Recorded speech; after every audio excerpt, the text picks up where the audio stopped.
Good evening and welcome to Face for the Newsfirst team. I'm Niresh Eliyatambi. It is my privilege to welcome back to the show Rajeev Amarasuriya, President of the Bar Association of Sri Lanka. Good evening, Rajeev. Good evening. Nice to be back. Nice to have you. And it is, I think, almost a year, a little less, yes. Since you came on the show. And much has happened, some of it good and unfortunately some of it not so good, with regard to law and order and of course the legal profession. First and foremost, of course, we must discuss the matter of the murder of attorney at law Buddhika Malawarachi and his wife. Very tragic and quite a horrendous thing, especially when it is your colleague. So I'm sure that it shocked everyone in the legal profession and shocked the entire country as a whole. Your thoughts on this, Rajeev? You put it simply, we were shocked. This is not something we ever expected, for a lawyer, practicing lawyer, to be brutally assassinated together with his wife in broad daylight. I was returning from Negombo. There was an event at the Negombo bar. On the highway, I started getting calls for some lawyers, then the media, inquiring as to whether there was a lawyer involved. And I spoke to the IGP, and he confirmed that there was this incident. This is not something we ever thought would happen, but we had to deal with it. And actually, it was late in the evening, so we decided to issue a statement, as we normally do, expressing our outrage and also calling upon the law enforcement authorities, the police, to expedite the investigations and apprehend whoever is responsible. Next morning, first thing in the morning, I convened the EXCO, a special emergency EXCO at the Bar Association, and sometimes we do it virtually, but I thought, no, we must do it physically. But this is not something we expected. And at that meeting, I proposed that this is a matter which warranted the summoning of the entire membership. The last time we summoned the entire membership was in 2012 over the impeachment of then Chief Justice Srinani Bandaranaike. I said, this is something which you can't leave it to EXCO. I mean, well, we knew, we had an idea what to do, but this is something where the membership must get involved, must take ownership in the decision, and then we will take it forward. So we decided to push it to the next day. There is a requirement of 7 days notice. I proposed that we dispense with that notice, given the circumstances, and we summoned that meeting at the Bar Association. There was no time to get alternate venue. We had several rooms at the Bar Association. We provided virtual access, and we had a very large crowd, which members who came in from all parts of the country. And at that meeting, I whilst being mindful of what we needed to do, matters of this nature, there were emotions, there were different feelings, and to some extent it was not a very clear view of what we needed to do. There was a slight variation. So I thought best was to put it to the House. So we didn't come out with a preconceived decision saying, we are going to do this, we need your approval. I said, let them speak. And the mic was shared, it was free access, even virtual. And then of course the different views came up. And of course there was absolute outrage. There were concerns of safety, security. When it happens to someone or someone in your system, then you wonder, well, am I safe or not? And then we had all the large number of seniors, those from outstations, the younger lawyers, and so on. And it was there were views whether of course one was absolute outrage, calling upon the government to take this matter very seriously. This culture of assassinations, killings cannot go on, and this has happened not during this government. It's gone on for some time. You can actually go back. You be better I understand this, but it go on for decades. Oh, absolutely. And that has to come to an end. Secondly, of course, we decided that given the gravity of the situation, there was a need to demonstrate our position. And at that meeting, there were some views saying, well, do we need to stop work? And at that meeting itself, there were those who raised that position were convinced by the others, by the House, that, well, we had to do this for this reason, that we need to unequivocally state our position that this is not something which can happen, and the public, everyone in this country must understand that. And it was not to penalize clients or disrupt work, but to send a message, well, this should never happen. We have done this time, and we will take further action if it happens again, and also calling upon everyone to take every possible step to ensure that this should not happen. I mean, I know it's easier said than done, but that was it came out of that meeting. And if someone asks me as to why that walkout or not attending court was so successful, I would say that there was ownership in our membership. It was not something that the president of the EXCO said, well, we want you to do this. It came from the very core of our membership that this is something we needed to do. So it was not something I needed to force on anyone. And from north to south, east to west, whether it's from the Supreme Court, the Court of Appeal, commercial courts, all stopped. It happened in different ways. Some didn't go at all. Some went into court and said, well, we have decided we are not working today, and got the matter moved out. Whatever way it happened, it was very, very successful. And I must also appreciate the Attorney General's Department Law Officers Association came out in solidarity. They said they will support any application we make. The judiciary also, as the mentioned by, because today it can be lawyer. We remember Sarath Abeyapitiya's, Justice Sarath Abeyapitiya's assassination in 2004. That's right. It can be a judge. It can be anyone. And to that extent, we are all in the same. I mean, it can be a police officer, and it has been. It can be a prison officer. We have seen that also. So we are all in the same system of administration of justice. And then, like you would be concerned about your media. If it happens to someone, it can happen to someone else. So it is in that context that we came out and we protested. Right. And you mentioned that this has happened under many previous governments, and you're absolutely right. Many lawyers. Not in this way. We have had lawyers who were involved in other matters, yes. Like, for example, Asantha Wickramatunge, who was a journalist, a media person who also had to undergo the same fate. Right. But there were others, I think, back in the late 80s and so on. There was one in the late 80s. That's right. Siddha. Yes.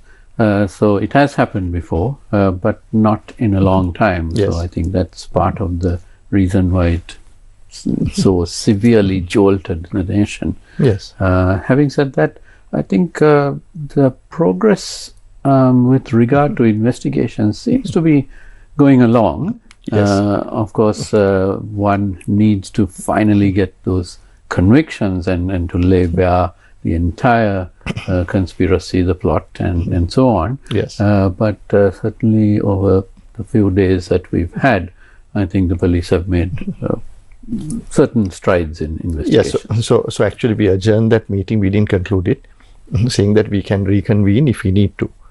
So, but of course, monitoring what is happening. So there, I mean, I would have hoped for a faster, more expeditious investigation, but sometimes it's not easy. Let's leave it like that. But there has been progress. There were several arrests, and the investigation is moving forward. I think it is not only for the legal profession. This matter must be concluded in the interest of this country, because even the international community would be watching, if a lawyer is assassinated. I mean, some of these things you may not be able to stop. Anywhere in the world you have these problems. You have Bondi Beach people going and shooting. But the person or those who are involved, responsible, need to be brought before the system. The court system and the the law must be enforced. The problem we will have, next problem is if that doesn't happen. Of course, we must give time and space, and there has been progress, and I'm hopeful that it will be done properly, and the perpetrators will be brought before the system. Right. And I'd like you to address rather worrisome aspect which popped up on social media, where many people or some people on social media were trying to say that if a lawyer represents this one and that one, well, these things might happen. But as a professional journalist, I personally am of the view that you cannot be penalized for doing your job, and it is the right of every citizen to be legally represented. But perhaps you would like to address this. Yes, that's very correct. And there is a fundamental right of legal representation that is provided in the Constitution, and the lawyers represent suspects, not those who are convicted and cases proven in court. And if you really look at it, a lot of those who are charged, indicted, are not always convicted. If you look at the statistics, a large proportion are discharged or acquitted. So that process, so just because you suspect someone of doing something does not mean that person has done it.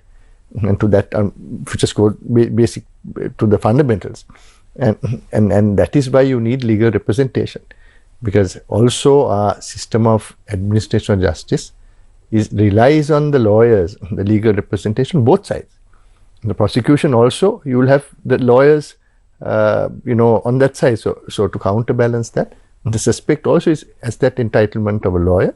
And I can understand, there may be emotions in the public, why, but it doesn't mean that they have done this. And also, even if they get convicted, they need to be assured of their legal rights. And that is the role of the lawyer, whether it's in Sri Lanka, whether it's in England, whether it's in France or the US. Everywhere that system applies, and that is the basic right of legal representation. If that is not provided, or if it is not available, that also goes to the root of fair trial. And those who say get convicted will say, well, it was a kangaroo court. I was not given representation. I didn't know how to present my case or present my defense, and I was convicted, and that is flawed. And maybe in appeal they might, if it goes up in appeal, well, yes, true, there was no defense there, he had the defense.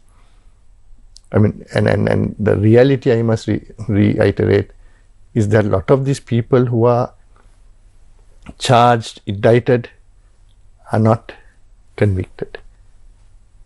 A large number are discharged or acquitted and cleared of those, because we have a high standard of, also one reason is that there's a high standard of proof. You have to establish a case beyond reasonable doubt. If there is a doubt put forward, then doubt inures to the benefit of the suspect.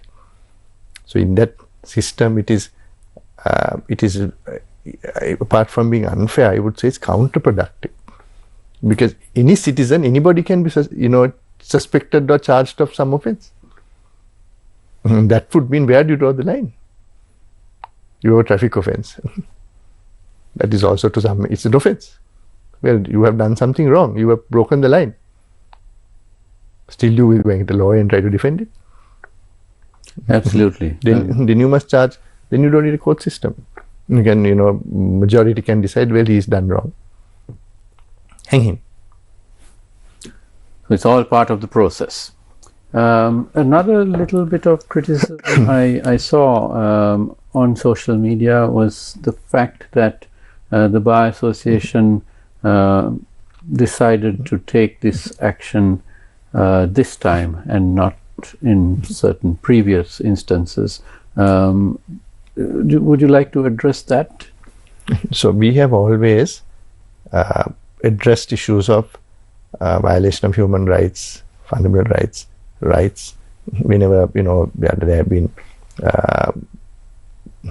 issues of deaths in custody, we have always taken up those positions.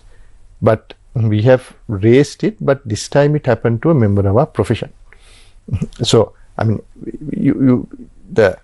we can't have the lawyers walking out every day. But there were time, and this decision was made after much consideration, and it was debated. Not an easy decision. It was not something which, I mean, I was not something as president. I don't want to have the shutting down of the courts or walking out. That's not something. That's not a preferred alternative. But this particular situation demanded that, and we did it because of that. But that doesn't mean every time you can walk out. We have a responsibility to our clients also. So we will take action at different levels. This one was an attack on our profession itself, and to that extent we decided we must. And if you look at our resolution, the first is that not in respect of our member alone, but a culture of such killings that we were against. I was in England in 2022 over a legal event, and the barristers were on strike, and that had nothing to do with rule of law. They were complaining that their fee structure was not enough. So it happens. It is not something unusual. The barristers in London were on strike for a couple of days, not even a day. It was a few days. They were not going to work. So, I mean, it is an action which can be taken, which has been taken, but of course, in our country, very seldom.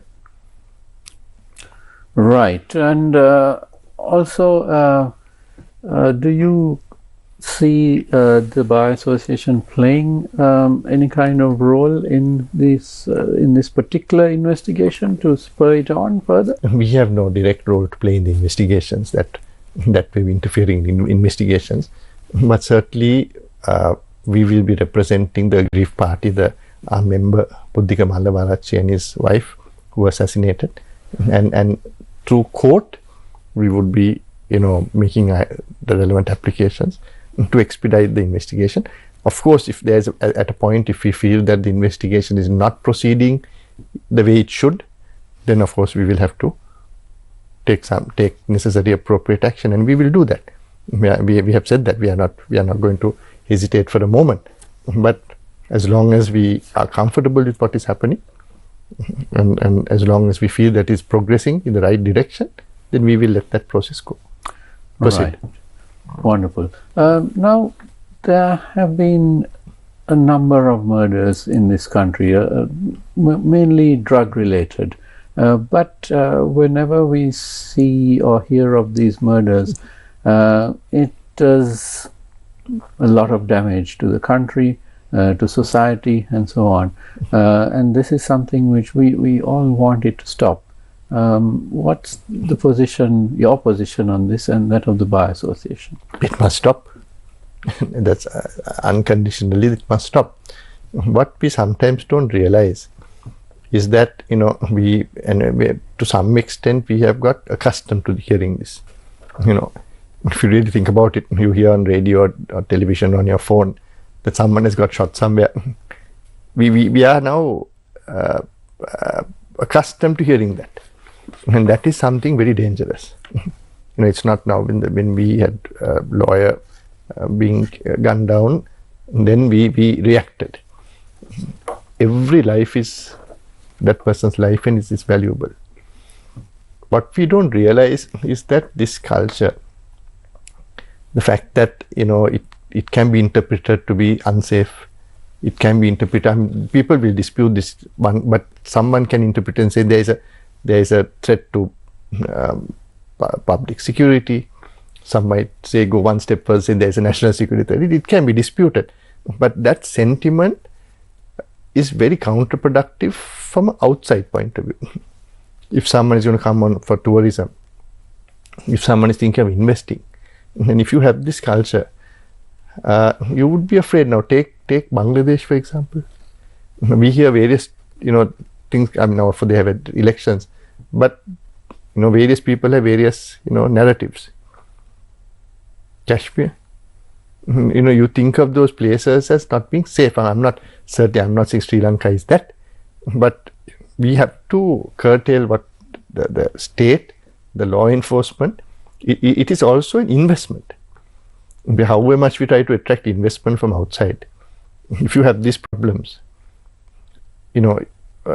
many people will say, well, we are not safe, we are not comfortable in coming. So in the interest of the public, in the interest of this nation, in its future, this has to be addressed.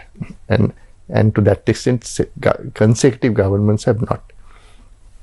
So there is a present government in place. It is a duty of the government to do whatever it is in its capacity. And my belief is a lot of priority must be given. Right, but apart from the law enforcement authorities and the government, it is also incumbent on society as a whole, isn't it? Because it's all part of society, or these crimes, these killings, and perhaps people should play a more active role in assisting law enforcement. Of course, but of course, in this type of killings, people also may be afraid, and getting involved in the process, being exposed.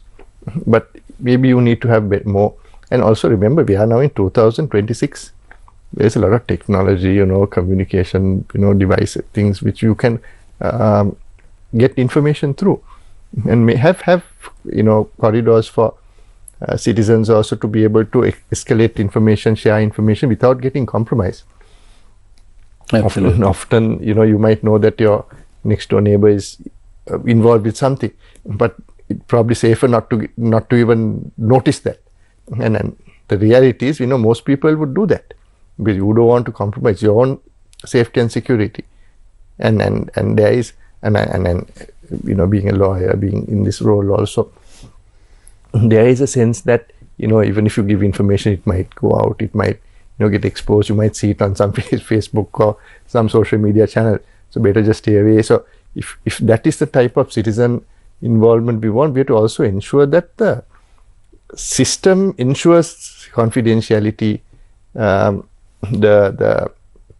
and keeps it genuine. Absolutely. We need to take a short commercial break. I'm in conversation with Rajeev Amarasuriya, President of the Bar Association of Sri Lanka. Don't go away, we'll be right back.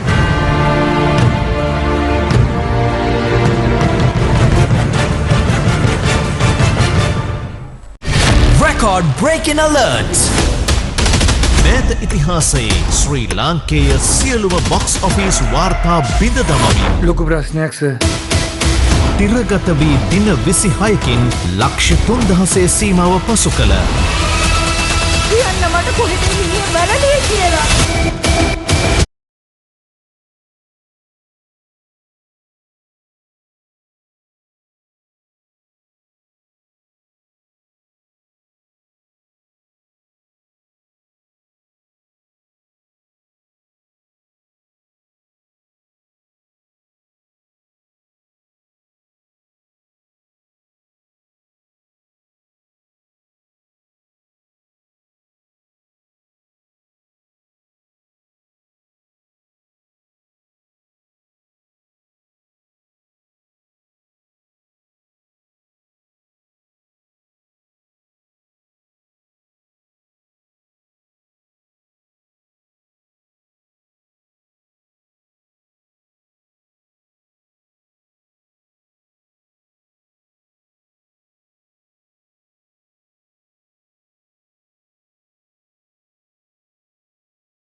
Welcome back to Face to Face. I am with Mr. Rajeev Amarasuriya, President of the Bar Association of Sri Lanka.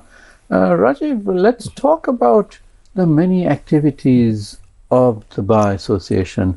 And we have, of course, in recent years seen the BASL being very active in various aspects of life, not just basically being a body of attorneys at law.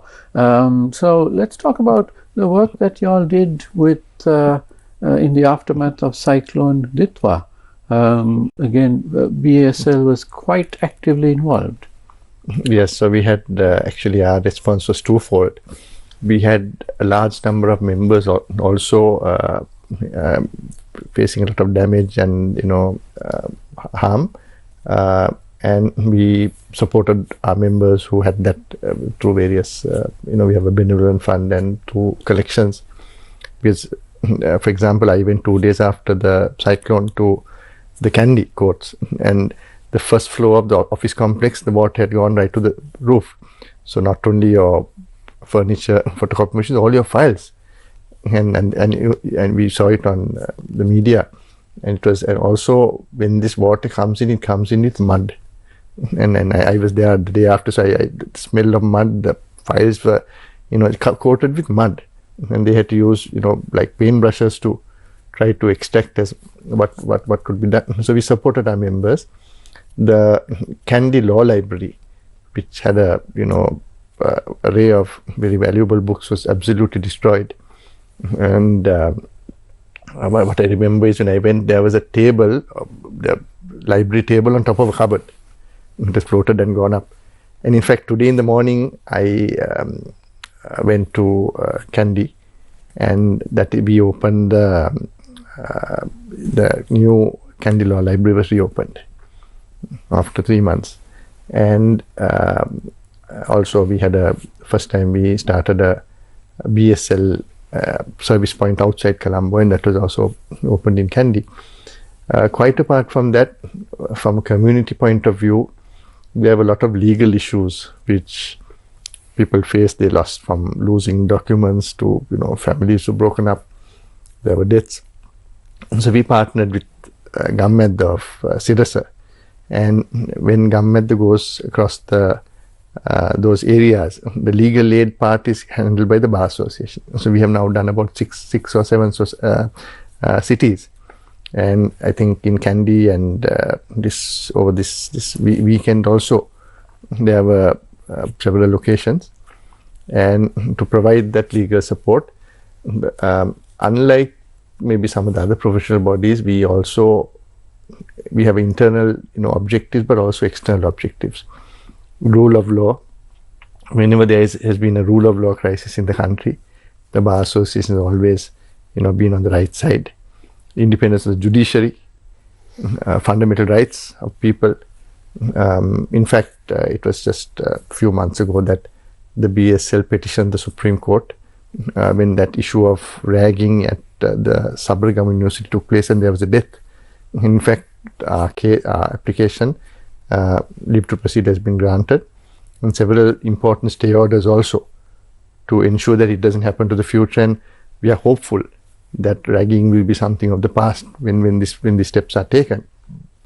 Likewise, there are an array of activities which the BSL does.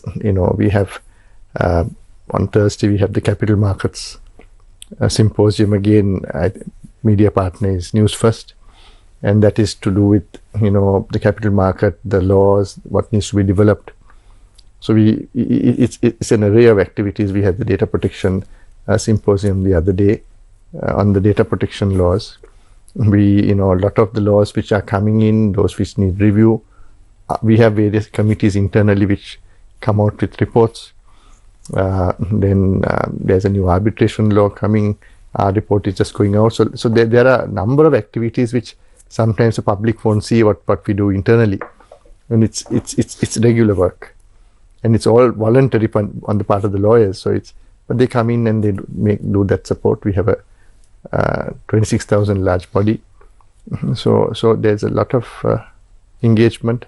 We engage whenever there is an issue on even in respect of the appointment of the Constitutional Council, the Auditor General. We wrote to His Excellency the President and put forward our concerns, and I'm happy that that was taken in that spirit, and we had some good appointments made. Absolutely. So it is in fact fortunate that Sri Lanka as a country has a bar association which is quite active on behalf of society as a whole, and we have seen it for many years. We saw it during the Aragalaya and even before that, so it's quite heartening, and you and your committee are continuing this tradition, which we hope that future committees also will continue. Let's talk about the developments in the legal regime of the country, and this is of course something which is ongoing. It will never stop as technology advances, as society evolves. Laws have to be upgraded, modernized. Old laws have to be taken out. New laws, especially when you think of new crimes and new technology, you need new laws coming in. It's forever evolving. There's nothing set in stone. But right now we are seeing a number of such initiatives going on, and I wonder what your position is on some of these. For example, let's take the Prevention of Terrorism Act, PTA, which of course all parties want that to go, and of course it perhaps needs to be replaced by another law to deal with terrorism. And at the moment there is one, a draft was put before the public. Would you like to comment on that? Yes, so the consistent position of the Bar Association has been that the Prevention of Terrorism Act as it is has a lot of issues and that it had needed urgent amendment. Conceptually the problem is that it has been misused and it can be misused.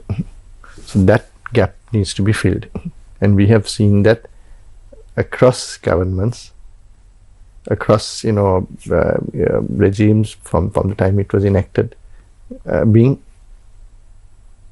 often used to pressure political opponents, sometimes those who are against. Of whilst you use it for legitimate purpose, it has been used. So that is the gap which needs to be filled. So there is a new process by the government to look at an amendment or a new act, a new bill, and there was a committee appointed. We also have our representatives on that committee, and a draft has now been presented, and that is available for public view. So internally, even though we had members there, we also need to, as a Bar Association, come out, formulate our opinion and our observations on that, and there is a call for observations. So now we are in that internal process.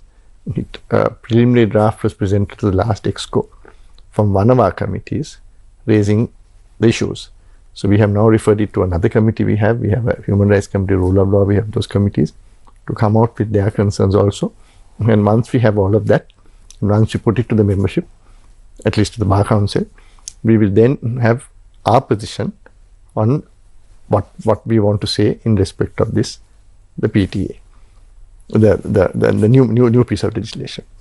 Right. So, but of course, consistently, this is something we have always said, that the PTA has to be taken out. Right.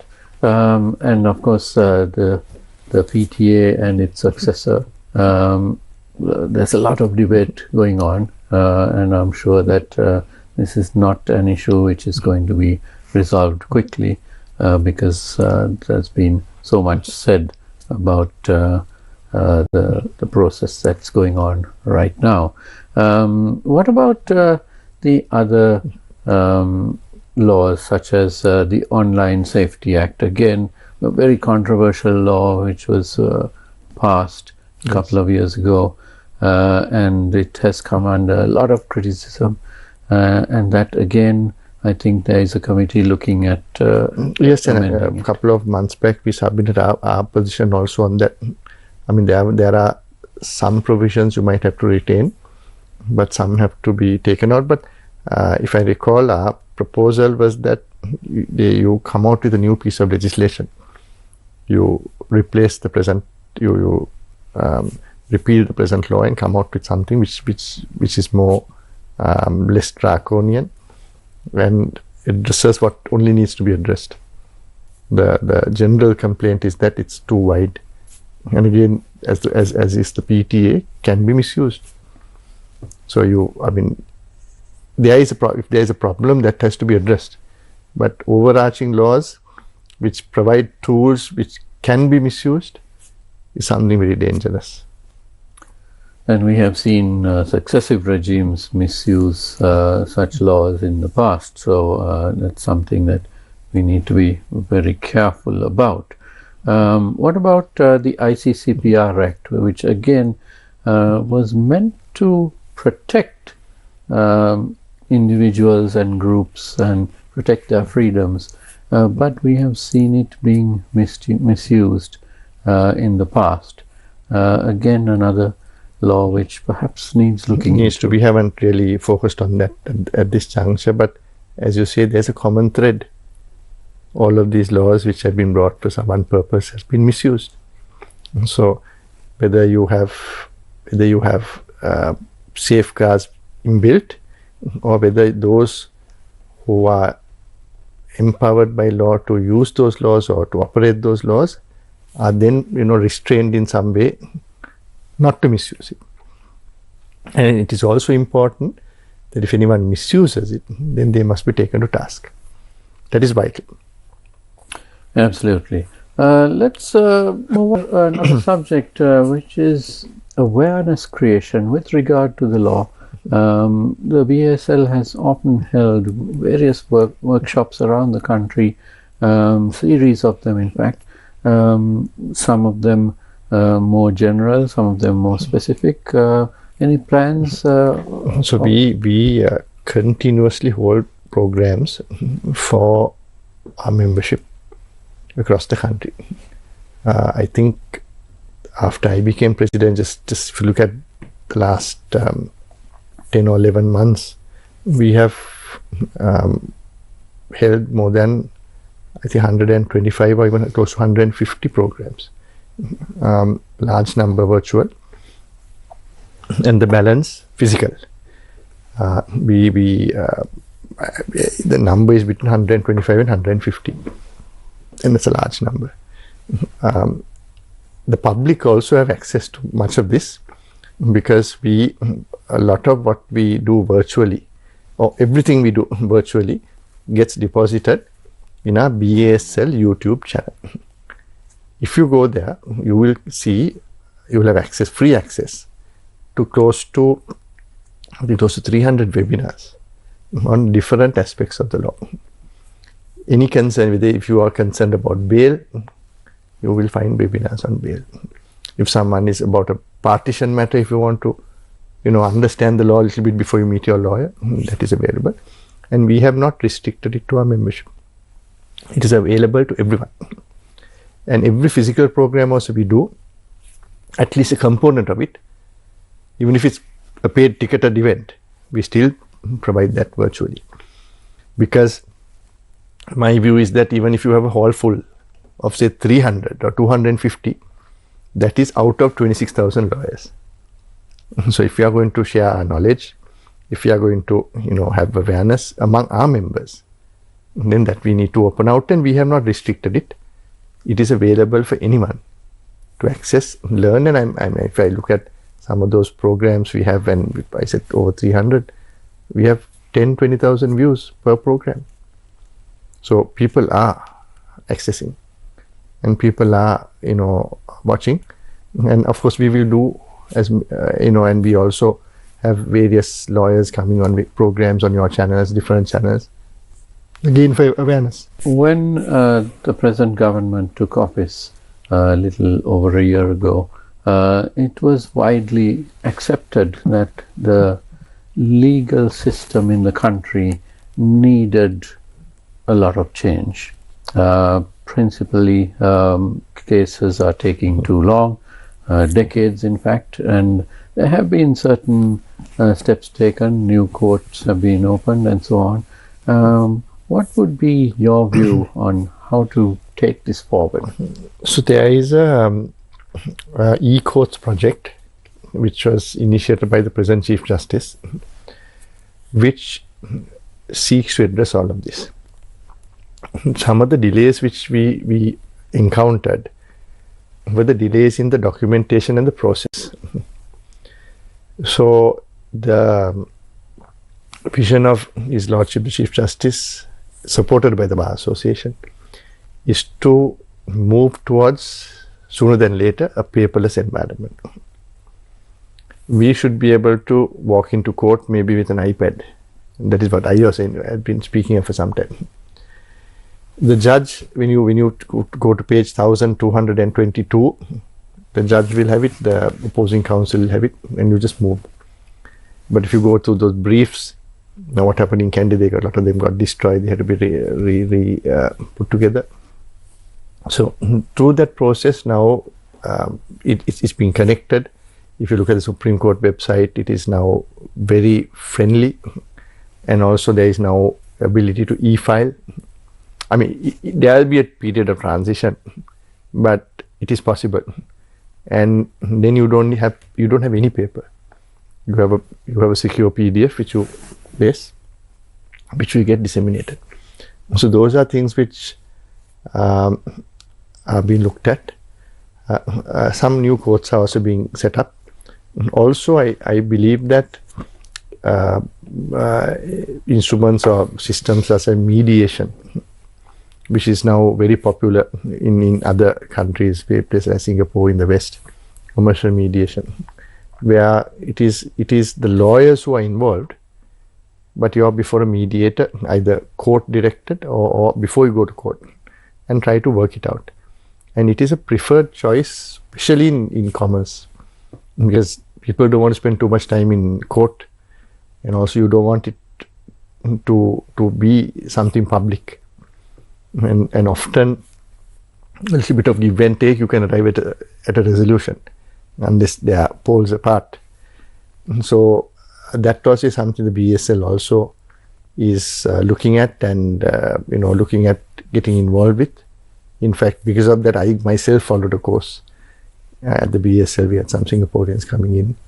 I paid and followed it, and I will also soon be accredited. So that was to also see whether we can find, it's a large number of cases, the resources are limited.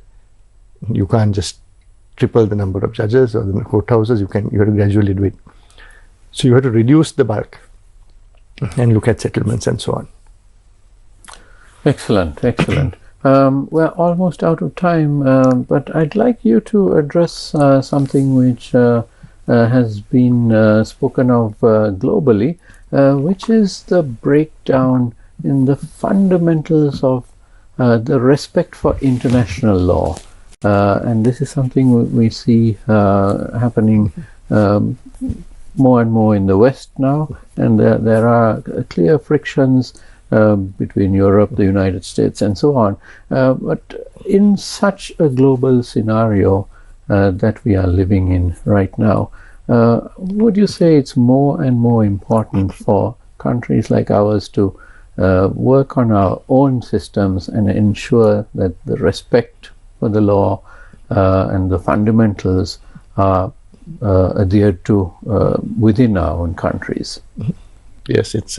I don't think anyone would have envisioned what has happened in the world, and of course, you have transition times. The law is a support service.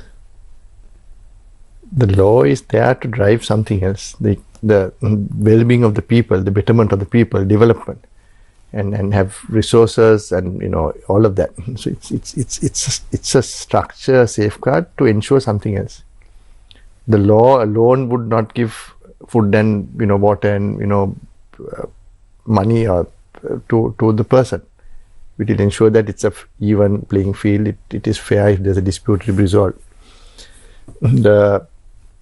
Sri Lanka is a very minuscule part of the larger world. What happens there, we have no control of.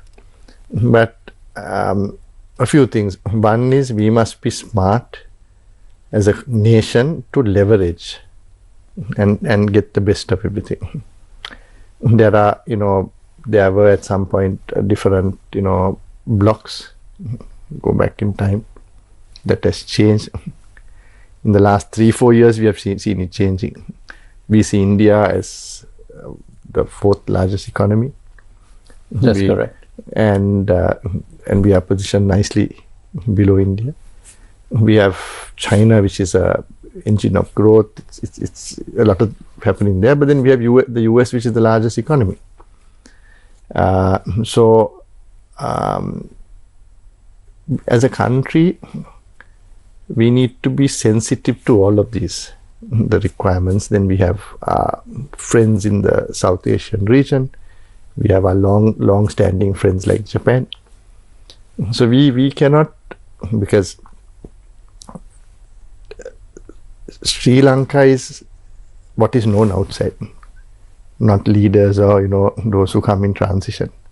So we have to be mindful of all of that, and given our present geopolitical positioning,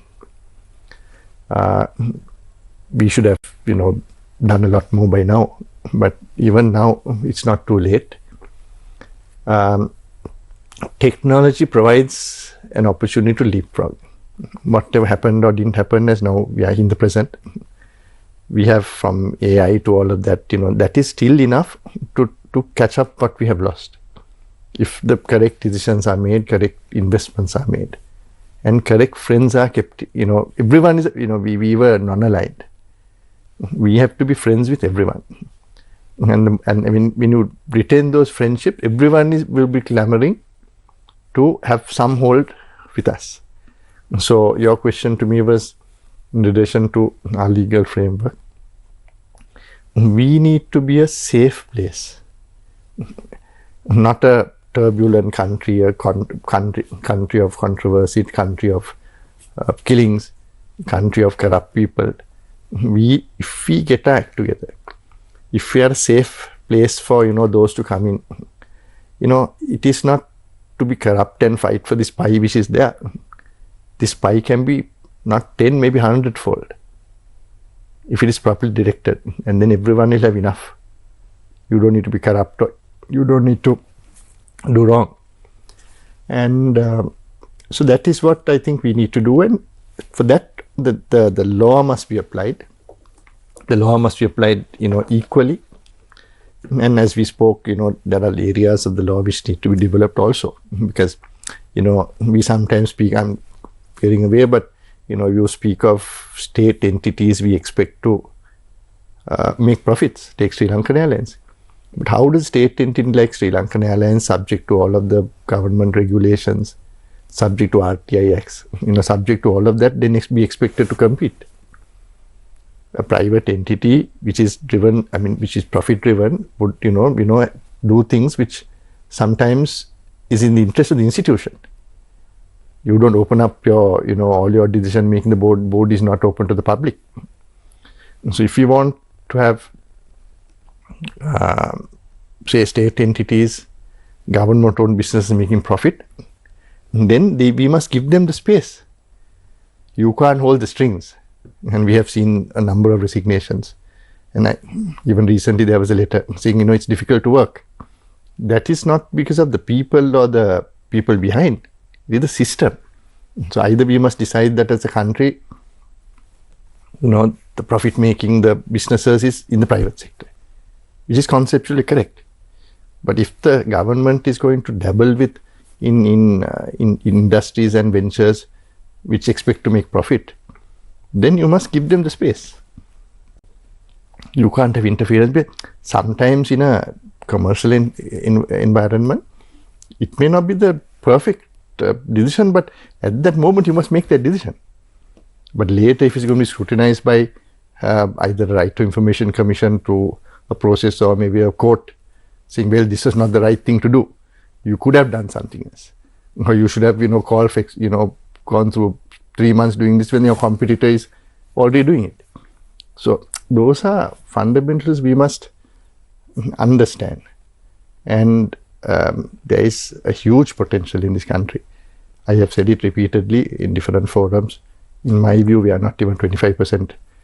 We don't use, we are not 25% of the full potential. Probably not even 25%. And that space must be made use of. So system change is required if we are to capitalize and go forward. Yes, but that system change is the next question. There is a lot of good also in our systems. It's not about replacing a brand new system which we don't know whether it will work or not. But I think a lot of tweaking is needed at different points. Empower people. Focus on the priorities. The state is responsible for certain things. Now, rule of law is something of the state. You can't privatize the rule of law. You can't privatize independence of judiciary. Fundamental rights has to be ensured by the state vis-a-vis state matters. But there are some priorities which maybe you need to offload also. Otherwise, you'll have too many to deal with. Absolutely, and I'm afraid we're out of time. Rajeev Amarasuriya, President of the Bar Association of Sri Lanka, thank you very much for joining me this evening. It was a pleasure and nice to be back, as I mentioned. And I hope you'll be back very soon again to give our viewers more of your wisdom on everything which affects the legal system in Sri Lanka. And thank you to you at home for watching. Don't go away because the news is coming up next. Have a great evening.